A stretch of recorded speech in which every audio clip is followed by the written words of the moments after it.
नमः शिवाय। किसी व्यक्ति ने बुद्ध से पूछा कि जीवन क्या है। बुद्ध बोले, जब मनुष्य जन्म लेता है तो उसके पास सांसें तो होती है परंतु कोई नाम नहीं होता, और जब मनुष्य की मृत्यु होती है तो उसके पास नाम तो होता है पर सांसें नहीं होती। इन्हीं सांसों और नाम के बीच की यात्रा को जीवन कहते हैं। जब कहीं बच्चा पैदा होता है तो रोते हुए ही पैदा होता है और जग हंसता है, क्योंकि सब मिलके उसकी खुशी मनाते हैं। परंतु कभी हमने यह नहीं सोचा कि हम रोते हुए ही क्यों आते हैं, हंसते हुए भी तो आ सकते थे। आपने देखा होगा, जब भी एक लड़की अपने मायके से विदा होती है तो बहुत फूट फूट के रोती है। यही वजह है कि आत्मा जब अपने घर को छोड़कर इस मृत्यु लोक में आती है तो उसे भी अपने परम पिता से बिछड़ने का गम उतना ही होता है जितना एक लड़की का अपने माँ बाप से बिछड़ने का होता है। और जब यहाँ से जाने का समय होता है तो प्रत्येक व्यक्ति रोते हुए ही जाता है, कोई भी हंसते हुए नहीं जाता। इसका कारण क्या है? क्योंकि जो यहाँ से जा रहा है वह हमारा शरीर है और जिसके साथ बहुत सारे बंधन हैं माया का, तो उसे बिछड़ने का गम तो होगा ही। क्योंकि जाते जाते हम यही सोच रहे होते हैं कि अगर 2000 में ज़मीन ले लिया होता तो आज 1 करोड़ का होता, बेटे को वहाँ भेज दिया होता तो आज वो इंजीनियर होता। परंतु लोग यह नहीं सोचते हैं कि जो बीत गया वो लौट के आने वाला नहीं। या तो हम पीछे की चिंता में रो रहे हैं या फिर आने वाला कल कैसा होगा इस वजह से रो रहे हैं। तो फिर हम हंसते हुए कैसे जा सकते हैं? परंतु ये जीवन का आइडियल नहीं है। आइडियल है हंसते हुए जाना। हंसते हुए आना हमारे बस में नहीं था, परंतु हंसते हुए जाना तो हमारे बस में है। उसके लिए 5 चीजें चाहिए: जागृति, संतुलन, लक्ष्य, संधान और विजय। तो सबसे पहला है जागृति। दुनिया के अधिकतर लोग अवेयर लाइफ जी रहे हैं, नींद में जी रहे हैं, जागृत नहीं है।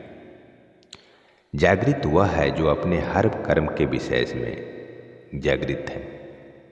मंदिर जा रहे हैं, क्यों जा रहे हैं नहीं पता। जल चढ़ा रहे हैं, शिवलिंग पे क्यों जल चढ़ा रहे हैं नहीं पता। दुर्गा की जोत जला रहे हैं, क्यों जला रहे हैं नहीं पता। हनुमान जी के पैरों से सिर तक सिंदूर का तिलक लगा रहे हैं, क्यों लगा रहे हैं नहीं पता। तो फिर कर क्यों रहे हो? ये सब हमारी नींद का परिचालक है।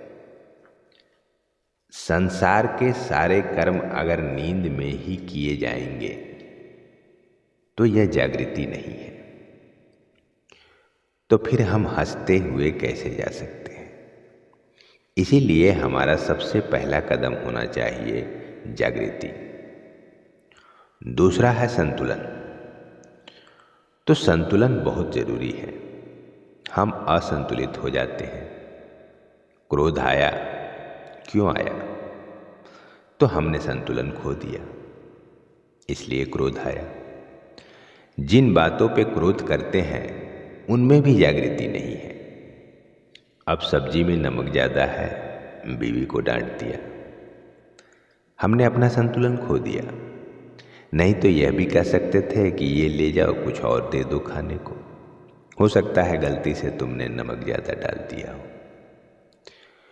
तो पूरे परिवार में जहाँ संतुलन बिगड़ता है वहीं समस्याएं खड़ी हो जाती हैं।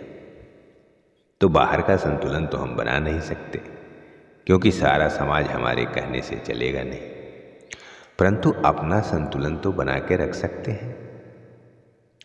और तीसरा है लक्ष्य। तो जागृत रहने और संतुलन बनाने का लाभ क्या है? एक ही लाभ है, या तो मन से संसार को भोगो, या फिर तुम्हारा ये लक्ष्य हो कि हम शरीर के संबंधों में नहीं पड़ेंगे, परंतु शरीर की उपेक्षा करके नहीं। क्योंकि अगर तुम्हारा परिवार ही साथ नहीं देगा या फिर तुम समाज साथ नहीं देगा तो फिर तुम्हें जीने कौन देगा।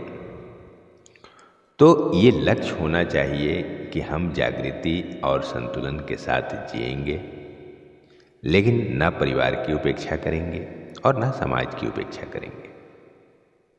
चौथा है संधान। बिना जागृति के लोक और परलोक में संतुलन नहीं बनेगा। उसके लिए लक्ष्य का होना बहुत जरूरी है। तो जब हमने 3 काम कर लिया तो अब हमें तीर कमान चाहिए, क्योंकि अब हमें निशाना लगाना है। तो जो तीर कमान पे चढ़ाना है और निशाना लगाना है, इसको कहते हैं संधान। तो तीर निशाने पर कब लगेगा? जब 2 बातें होंगी। पहला, तुम्हारा चित्त एकाग्र होगा। अगर एकाग्रता में रत्ती भर भी कमी होगी तो निशाना चूकेगा ही चूकेगा। निशाना वहीं लगेगा जहां पे तुम चाहते हो। तो उसके लिए तीर कमान कहाँ से लाना है?